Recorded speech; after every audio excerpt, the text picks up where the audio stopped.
Iya. Semangat ya. Allah Akbar. Allah Akbar. Allah Akbar. Ayo bang, aman. Aman bang, aman. Sambil mundur bang. Mas Roy, semangat ya. Allah Akbar. Allah Akbar. Allah Akbar. Mas Roy, hati-hati Mas Roy. Iya. Tenang. Mana kasih dulu. Awas. Kasih jalan. Bu Tifa. Iya. Ini maksudnya. Iya. Semangat Mas Roy dan Mbak Tifa. Kami membersamai kalian. Mas Roy. Hidup Mas Roy. Hidup Lawan Mbak Tifa. kezaliman. Betul. Lawan kezaliman. Semangat Bu Tifa. Ini udah nih. Ini.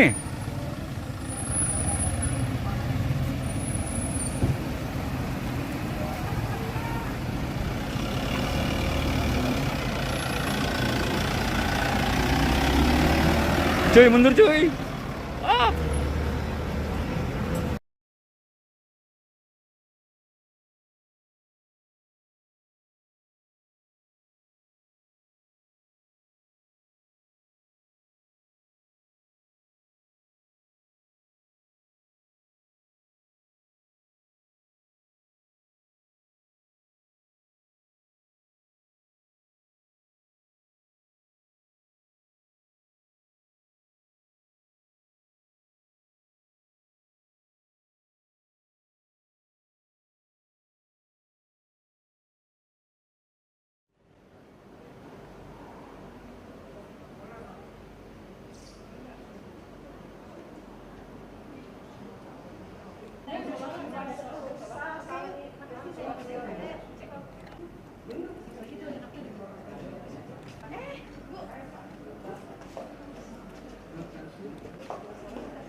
Iya. Oh, di background ini nggak boleh. Ini untuk ini kan terlalu Oh.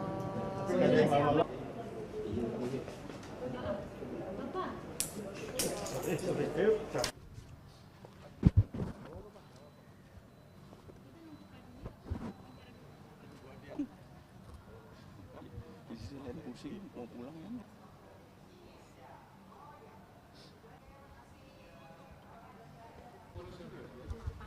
Majuan ya? Izin Bapak Ibu. Jadi apa nih? Boleh dijelasin tadi udah jengukin Roy Suryo dan Dr. Tifa, boleh jelasin kondisinya seperti apa, tapi sebelumnya nama dan atribusi dulu Pak. Nama? Nama dan atribusi. Atribut? Atribusi maksudnya Oh, apa gitu lah, sebagai dari perwakilan apa gitu. Anunya, atribusinya. Oke. Baik, Tugas wartawan itu. saya Laksamana Pertama TNI Purnawirawan Muryono Aladin. Saya mewakili gerakan merebut kembali kedaulatan rakyat saya sebagai presidium dan juga mewakili forum Purnawirawan Prajurit TNI FKPP TNI. Saya kebetulan sebagai sekretaris Oke, baik. sekjennya. Tadi udah jenguk Roy Ya, Suryo dan Dr. saya Tifa, sudah apa jenguk. boleh? Alhamdulillah tadi saya sudah sempat menjenguk Mas Roy. Luar biasa sehat. Saya kaget, loh Mas Roy kayak nggak sakit gitu. Ternyata sakitnya memang sakit dalam, jadi nggak kelihatan. Tapi wajahnya kelihatan gembira, itu mungkin semangatnya tinggi. Ya luar biasa semangat, tidak sama sekali tidak kelihatan bersedih karena ada penangkapan, penahan dan sebagainya. Jadi kelihatan Mas Roy justru kelihatan semangatnya lebih hebat lagi dibandingkan sebelumnya. Kenapa? Karena tidak bisa menerima perlakuan yang diberikan oleh penyidik yang menangkap beliau. Kelihatan dari ungkapan beliau. Apa katanya? Saya itu ditangkap kayak Mas nonton nggak film G30 PKI ketika Cakrawirawa menculik Jen Jenderal. Persis itu katanya. Itu yang dia kecewakan, itu yang dia bikin semangat dia akan lawan. Nggak peduli apapun kawan. Apapun dia akan korbankan. Jadi jangan sampai kezoliman ini berlanjut terus. Itu hal yang tadi sampaikan ke saya itu. Tadi saya sempat foto, tadi saya sampaikan ada foto sama Mas Roy juga. Sama halnya dengan Dokter Tifa. Nah, tadi Dokter Tifa kebetulan lagi diinfus. Jadi saya tidak bisa masuk, tapi katanya baik-baik aja, tadi cuma salam ya, dadah aja. Kalau Mas Roy ini diinfus juga atau? Enggak, Mas Roy, ya mohon maaf, Mas Roy tadi mengatakan bahwa Mas Roy semuanya obat-obatan dari luar, artinya dari Mas Roy sendiri. Dia tidak mau minum obat-obatan. Rumah sakit Polri. Ya khawatir ya, khawatirnya kan ya bisa aja terjadi kan, ada yang nyusup, kalau ada film-film kan drama kan ada tuh, ada yang nyusup ngasih ke perawat lah atau perawat palsu masuk kasih sesuatu yang ke Mas Roy kan nanti ada satu hal yang tidak diinginkan. Termasuk juga kami mengunjungi Mas Roy ini atas izin keluarga, istrinya, jadi Bu Roy. Jadi kalau sudah ada izin Bu Roy baru kami boleh masuk. Ya ini untuk mencegah hal yang tidak diinginkan aja, supaya tidak sembarang orang siapapun bisa masuk. Tapi tadi sempat ngobrol nggak sih Pak? Panjang dengan lebar Mas Roy, ngobrol. Kondisi kesehatan seperti apa yang mengharuskan dirinya ini Ya. dirawat di dalam? Gulanya tinggi, sampai 400 lebih. Nah itu sebenarnya beliau tidak minta, saya minta dirawat enggak, tapi itu atas instruksi dari dokter yang meriksa. Jadi dokter punya kewenangan untuk apakah yang bersangkutan wajar untuk ditahan atau tidak. Nah ini dokter yang bertanggung jawab. Artinya dia berani menentukan langkah-langkah apa yang harus dilakukan dia sebagai dokter. Bahwa ini tidak boleh kalau kasus seperti ini, sakitnya seperti ini ditahan. Berarti tujuan datang hari ini untuk memberikan Lebih segar dari saya. Semangat. Tadi dari Mas Roy ini ada menyampaikan nggak mungkin kayak yang ingin disampaikan entah ke polisian atau gimana gitu lewat Bapak? Ya itu tadi, saya betul-betul sakit hati atas tata cara penangkapan. Mau mandi nggak boleh, mau pakai celana panjang, dia pakai celana pendek, nggak boleh. Dan yang bukan kriminal, kan nggak pantas. Ini kan dia hanya pengkritik. Ini kan sudah jelas ya, ini kriminalisasi bagi para pengkritik pemerintah. Ini yang kita mau lawan. Kami lawan. Kami pada tanggal 19 begitu dengar Mas Roy ditangkap, kami dari FPP TNI atas perintah dari 4 jenderal, ya nanti kan saya ada kasih surat peringatan keras itu, kami langsung bikin surat ke Kapolda untuk tidak bisa menerima mengecam dan keras perlakuan yang diberikan oleh penyidik kepada Mas Roy dan Dr. Tifa. Itu yang pertama. Kemudian besoknya GMKR mengumpulkan lagi para tokoh-tokoh nasional dan beberapa teman-teman dari civil society. Kami bikin pernyataan sikap yang lebih keras lagi. Minta bebaskan Mas Roy dan Dr. Tifa. Kemudian juga mengecam dan keras tindakan penyidik yang menangkap Mas Roy, karena itu jelas melanggar aturan SOP dari seorang penyidik. Kita menangkap, apalagi dia bukan teroris dan bukan kriminal yang dicari-cari ya. Dia selama ini bagus kok,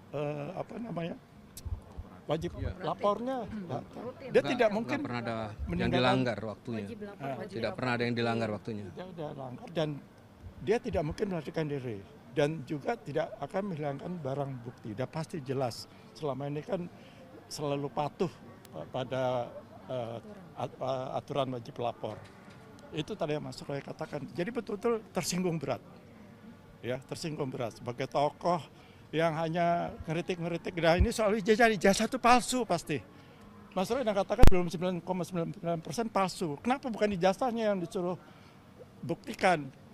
Kan katanya Jokowi bilang, akan saya buktikan di pengadilan. Bohong, tidak pernah menyampaikan itu di pengadilan. Kalau itu selesai ijazahnya, selesai semuanya. Ini yang bikin kacau belah negara ini kan Jokowi.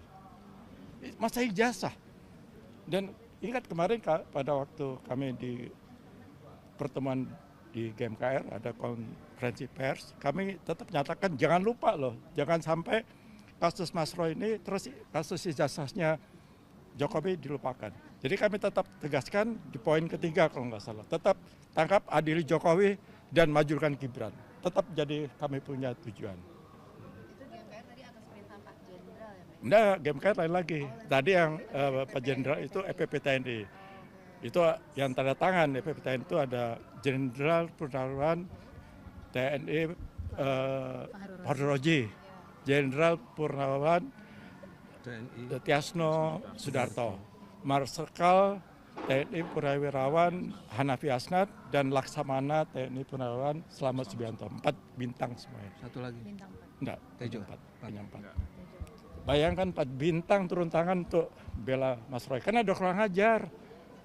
Polisi yang ditugaskan udah kurang ajar. Enggak benar itu. Pak Ugarsana ingat ya Pak Ugarsana kemarin marah-marah. Ya kemarin juga pada waktu kami konferensi Pak Ugarsana marah. Malu saya sebagai polisi atas kelakuan dari junior saya.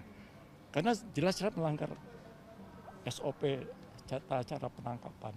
Terus tadi di dalam sempat ada ngobrolin soal rencana penangguhan penahanan yang akan dilakukan Nggak ada. oleh tim kuasa hukum, nggak? Mungkin persiapan yang udah di. Oh tetap, kalau itu dari pihak lawyer tetap menyiapkan itu pasti. Malah mau ada minta tanda tangan dari tokoh-tokoh itu tetap itu lawyer lah punya Tapi tadi pekerjaan. sempat disinggung nggak Pak, diobrolin nggak di dalam? Enggak. Karena Mas Roy sudah percayakan semua itu ke lawyernya Mas Roy. Kami hanya memberi semangat kepada Mas Roy lah supaya Mas Roy tetap tabah. Kalau misalnya dari Pak Dwi tadi udah sempet belum, Pak? Saya baru datang. Oh, jadi baru datang. Ya. Kalau saya, karena saya ini kan dulu saya sebagai hakim agung ad hoc selama 15 tahun di Mahkamah Agung. Banyak yang saya amati mengenai proses peradilan, proses dari mulai proses penyidikan sampai dengan penahanan Mas Roy. Mungkin sampai nanti di pengadilan saya akan kawal dan saya akan ungkap kesalahan-kesalahan dari proses itu nanti. Karena begini, di dalam proses peradilan pidana, apakah akan dilakukan secara sempurna? Jika itu dilakukan secara sempurna, bagus. Sesuai dengan tupoksinya masing-masing lembaga penegak hukum ini. Tapi kalau sudah ada unsur titipan, ini yang bermasalah. Ya. Sekarang begini, saya melihat di dalam KUHP pasal 62 ayat 6 itu sudah dinyatakan secara tegas ketika karena begini, saya coba dulu saya urut ya dari pasal 61 sampai 62 itu sudah dibatasi waktunya. Waktu penyampaian hasil pemeriksaan penyidik kepada kejaksaan itu sudah dibatasi waktunya. Dari 7 hari 14 itu di KUHP yang baru. Ya, dari mulai pasal 61, pasal 62 ya, dari ayat 1 sampai ayat 6. Itu sudah jelas sekali. Waktunya sudah jelas. Terbatas waktunya. Nah, terus kemudian di pasal 6-nya di situ sudah ada satu kewenangan dari kejaksaan. Ketika bolak-balik tidak dilengkapi oleh penyidik, maka di pasal 62 ayat 6 itu disampaikan di mana jaksa mempunyai kewenangan untuk melanjutkan atau tidak melanjutkan. Coba bayangin, itu sudah diatur dalam undang-undang. Jadi di pasal 62 ayat 6 itu sudah tegas dinyatakan jika dinyatakan masih belum sempurna ya dijelaskan di di ayat 5-nya seperti itu, kemudian di ayat 6-nya yang terakhir itu justru menegaskan sudah menjadi kewenangan kejaksaan untuk ini dilanjutkan atau tidak dilanjutkan. Pertanyaannya sekarang kok tiba-tiba sudah sekian lama, bahkan hampir 7 bulan kalau nggak salah ya, 6 sampai 7 bulan lah.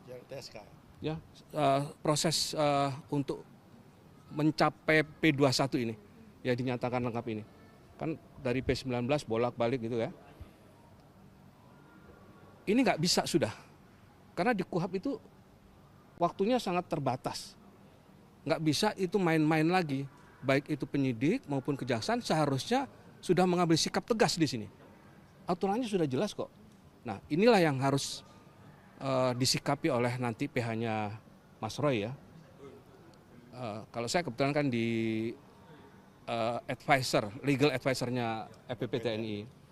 Jadi saya hanya bisa memberikan satu pencerahan ya, atau masukan-masukan di dalam penerapan proses pidana ini ya, peradilan pidana ini.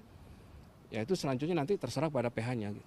Ya, apakah PH-nya nanti saya yakin juga mereka juga mungkin sama ya pemikirannya dengan kami ya, terutama juga dengan saya. Nah disitulah kita harus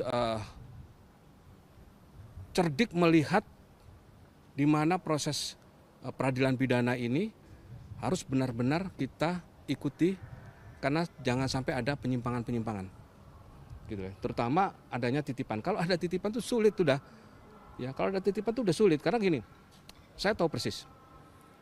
Ini juga saya mohon kepada masyarakat untuk mengawal proses ini ya. Karena kalau namanya titipan tuh, ini bukan fitnah loh ya. Ini kenyataan, ini kejadian real. Di banyak peradilan, di banyak pengadilan, dan proses peradilan apapun itu ada semacam titipan, baik itu di perdata, pidana, tun, militer, ya itu ada. Mungkin yang minim titipan itu peradilan agama ya kan, karena urusan cerai waris gitu ya. Tapi kalau sudah menyangkut perdata, tun, militer, kemudian pidana khusus, perdata khusus itu banyak sekali. Nah, ketika ini sudah ada satu kesepakatan dari ketiga penegak hukum ini, paham maksud saya? Ada satu kesepakatan, tentu ada titipan. Proses peradilan tidak akan berjalan sesuai dengan yang diharapkan oleh masyarakat. Kalau dugaan dari Pak Dwi ini, titipan seperti apa yang dititipkan ke pihak peradilan? Saya baru melihat satu kesalahan ya, satu kelemahan proses yang tadi saya sampaikan di pasal 62 ayat 6 itu. Kenapa jaksa tidak berani secara tegas sudah menentukan atau memutuskan ini tidak bisa dilanjutkan. Kalau memang bisa dilanjutkan, ya jangan nunggu lama sampai 7 bulan dong. Ikuti prosedur, kalau nggak salah 14 kali 3 berapa? 14 kali 3 berapa? 42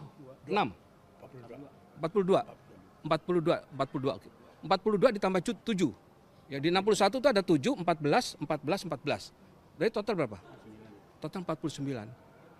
Mas Roy itu sudah lebih dari 49 hari kasusnya digantung. 7 bulan. Kenapa? Pertanyaannya kan gitu. Kenapa? Nah inilah yang harus kita ungkap sebenarnya. Besok tim PH-nya Mas Roy, saya dengar dan saya mendapat pemberitahuan itu akan ke kejaksaan. Besok. Jam 8 pagi. Jam 8 pagi. Iya besok. Upaya penangguhan itu, Pak? Saya belum tahu apa yang akan, saya baru tanya tapi belum dijawab. Saya nanya lewat WA ke tim PH-nya Mas Roy, tapi belum dijawab. Saya nggak tahu apakah mengajukan penangguhan atau tidak. Ya. Untuk tim PH kejaksaannya yang ke sini atau tim PH-nya yang akan ke kejaksaan, Pak? Informasinya ada 2, soalnya belum tentu juga. Tim PH kejaksaan dong. Tim PH kejaksaan. Iya, Kejari, Kejaksaan Negeri ke sana. Ada lagi?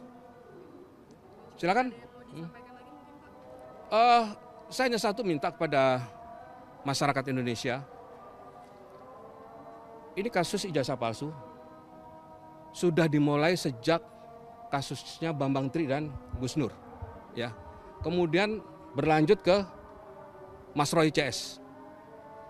Jadi saya mohon pada masyarakat untuk mengawal, terus mengikuti dan mengkritisi proses peradilan pidana yang akan berjalan. Tapi mudah-mudahan nggak berjalan ya prosesnya ya. Itu harapan kita ya. Ada penangguhan, bukan sekedar penangguhan, tapi kalau bisa ya jaksa berani memutuskan untuk tidak melanjutkan.